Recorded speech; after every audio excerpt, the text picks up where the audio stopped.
चोरी चकारी बंद करो, चोरी चकारी बंद करो।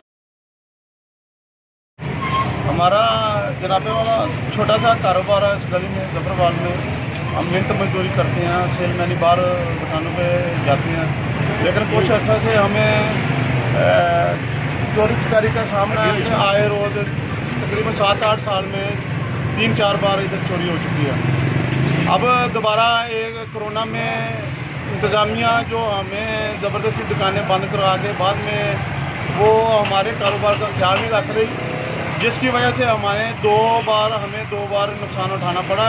तकरीबन 20-25-30 लाख का नुकसान हमें उठाना पड़ा। ये 2-3 माह में ऐसा हुआ है, लेकिन हमारी बात ना कोई थाना जफरवाल का SHO, ना DSP, ना कोई वजीर, ना कोई मशीर हमारी कोई बात नहीं सुन रहा। लिहाजा हमारी अपील है वज़ीर-ए-आज़म पाकिस्तान, सदर पाकिस्तान और इंतज़ामिया से ख़ास करके वो जल्द इस